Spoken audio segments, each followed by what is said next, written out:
And we got UFC in Calgary with a pretty badass Fox card. And then on Friday, we have a OneFC event that you're not going to want to miss. And on Friday, OneFC is having their Reign of Kings card. And this is a good card for people who are into jiu-jitsu. There's going to be some big names like Gary Tonin from the Danaher Death Squad.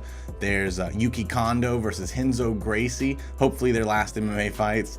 And Shinya Aoki, another big name in jiu-jitsu. And headlining the card, we got Martin Wynn, the OneFC's champ, looking to get his third belt. He'll be taking on Kevin Bellingon for the bantamweight interim title while their champion's out. So look out for that one. That should be an awesome fight. And on Saturday, we have the best Fox card of the year so far, UFC Calgary. This will be headlined by Eddie Alvarez versus Dustin Poirier 2 rematch.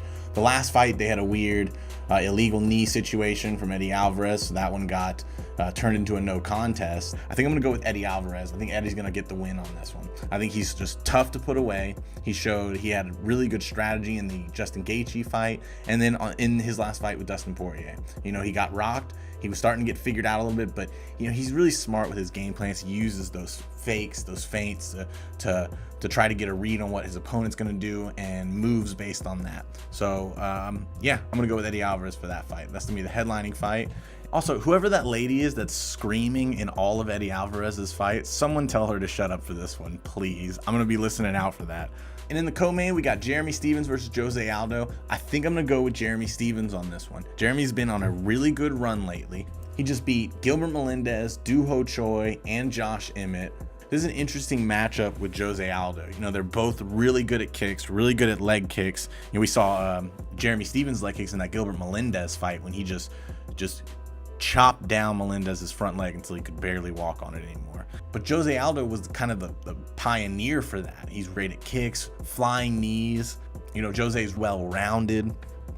He's great boxing fundamentals, and he's just fast. The problem with Jose Aldo right now is, how is his mindset? What is he thinking? You know, he bounced back in that fight against Frankie Edgar at UFC 200, but his two Max Holloway fights, he just didn't look the same as Jose Aldo did before. So I think Jeremy Stephens going to get this done. He's aggressive. He has a lot of power. You know, that left hook that cracks these guys.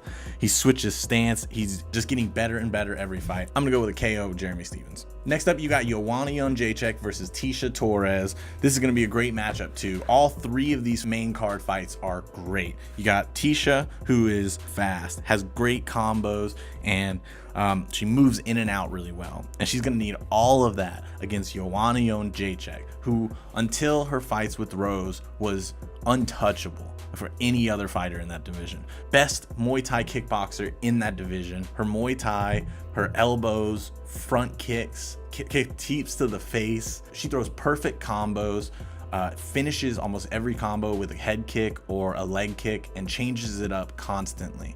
She's a high output striker all around. Problem is going to be, what is her mindset coming into this fight? The same as it was in the Rose Namajunas fight. Is she going to go back to being that dominant champion that she was before? I'm going to go with Tecia Torres on this one. I think she's been on a tear as well, beating Michelle Waterson. She's uses range really well. I also think she's going to be trying a game plan off of Rose's, use that left hook. Watch for Joanna to start dropping her hand, and yeah, go for that left hook that Rose did. Use a lot of Rose's game plan in her favor. So I'm going to pick Tecia Torres on this fight.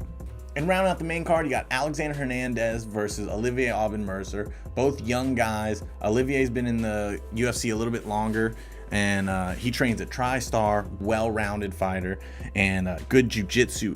His best part of his game is going to be his jiu-jitsu and his wrestling game. You know, he trains with Faraz Zahabi, GSP's coach, if you guys don't know who he is. He trains in Canada. So really good submission game. He's like an octopus when he gets on the ground. He's a really good striker as well. You know, he just beat his last opponent with knees to the body. Olivier is a smart, well-rounded fighter. And then, yeah, Alexander Hernandez, who's a lightning bolt. You know, he won his last fight against Beneil Dariush in first round, a wicked KO. He comes in so fast and hits hard.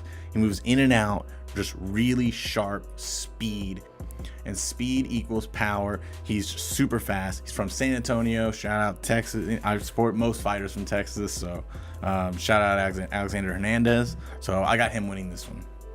Moving down to the Fox prelim card, you got Jordan Mein versus Alex Morono. Jordan Mein, he's still young, but he just has so many fights. He's a veteran, but being, I mean, what is he, only 28 years old? So, you know, he's just got a lot of fights, got a lot of experience. He's a great kickboxer. He can change it up. He's really smart. But you got Alex Morono, who's a killer jiu-jitsu fighter. He's a black belt and he's an instructor at Gracie Baja in the Woodlands. So shout out Houston. I'm gonna go with him. I'm gonna go with the Houston fighter. Then we got Hakeem Dawoode versus Austin Arnett. Hakeem came in as a big prospect, you know, with a bunch of knockouts from World Series of Fighting, and his opening UFC fight didn't go his way. He had got a pretty nasty submission, guillotine put on him in the first round. So he just sticks to that Thai fighting style a little too much, and fighters who can change it up can sort of throw him off. I think Hakeem's going to be aware of that, and I think he's going to be looking for that knockout. And Austin Arnett, he's really experienced. It's not a great matchup for Hakeem, especially coming off that submission loss, but I think he's going to get it done. I'm going to go pick Hakeem Dawoode for a first round KO. Next fight is one I'm really looking forward to. You got Cajun Johnson versus Islam Makhachev. Cajun Johnson's well-rounded fighter. You know, he's got a black belt in jiu-jitsu. He's got really great striking. He's very rangy. He's got great kicks, a great jab, and really good ground and pound. And is smart about using his distance and staying and not getting hit so often. But you know, Islam Makhachev, a Russian Sambo fighter, trains under Khabib Nurmagomedov's dad. Dude is a killer. Not only does he have great wrestling, great all-around general Sambo skills, especially training with Khabib's dad, but he's also just got the speed, moves in and out. He's got front kicks, really mixes it up, a great clinch game, and his main game is going to be to move in, clinch, trip, pass, and land ground and pound. That's the Khabib way. That's how a lot of these Sambo guys move. So this is going to be a great matchup. I'm looking at Islam Makhachev winning that by probably a decision. I think Islam Makhachev is going to put a beating on Cajun Johnson. So I got Islam Makhachev by a decision. Rounding out the Fox prelim cards, another fight that I'm looking forward to, Ion Kuntelaba versus Gadzimurad Antigulov. Sorry if I'm pronouncing that wrong. Antigulov is a really good jiu-jitsu fighter. He has heavy pressure, good wrestling. He trains at ATT. He, you know, he's really good at taking people's back, especially being such a big guy. But Ion Kuntelaba is aggressive, hits hard, has wild punches, but he's also got 12 years of experience at Greco wrestling. I don't think he's going to be taken down, submitted easily. I think he's going to put the pressure on him and just high output, hit hard. And I've got Ion Kuntelaba winning by TKO. I think he's going to get TKO first, second round, something like that. It'll be early. So next up, you got John Makdessi versus Ross Pearson. John Makdessi is a really great kickboxer. You know, he came into the UFC 22-0 with a kickboxing record. And you know, he's great striking, good spinning attack. He uses a lot of spinning attacks, keeps his range well, but against the better strikers, he does get beat. And I think Ross Pearson, although he's old horse, I mean old, he's 33, but he's just been in the game for a long time. He's 20-14, had a lot of fights. He's been real win-loss lately.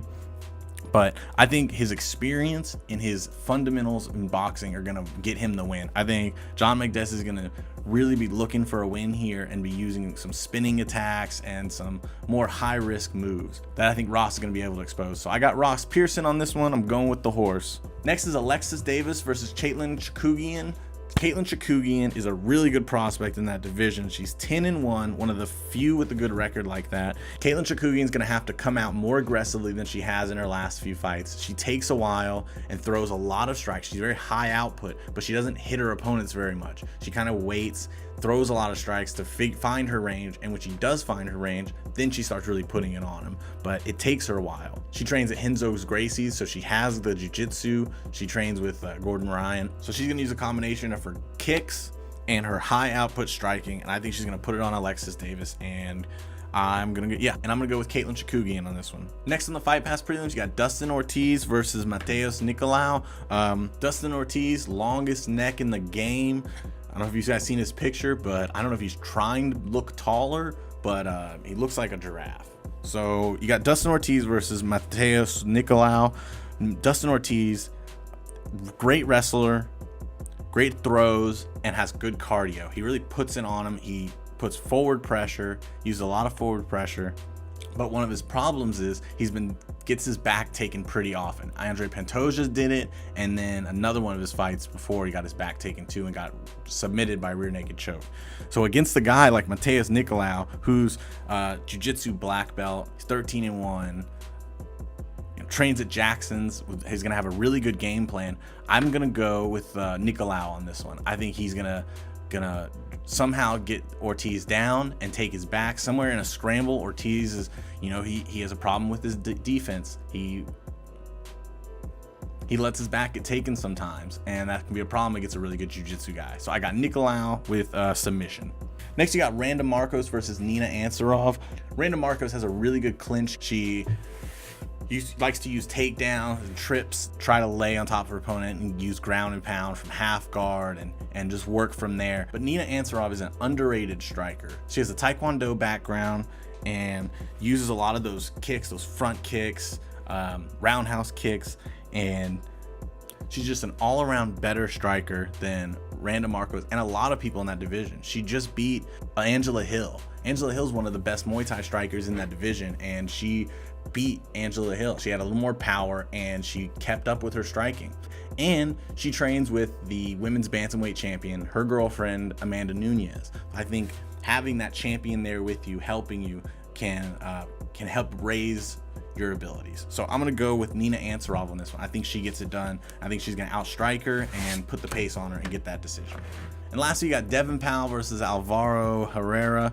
Devin Powell, a jiu-jitsu black belt, great ground game, and he's got a couple close decision losses, but I think he gets it done. Alvaro Herrera is perfect for him. He's a boxer without a great jiu-jitsu game, and he gets taken advantage of by a lot of these grapplers. He gets taken down and submitted.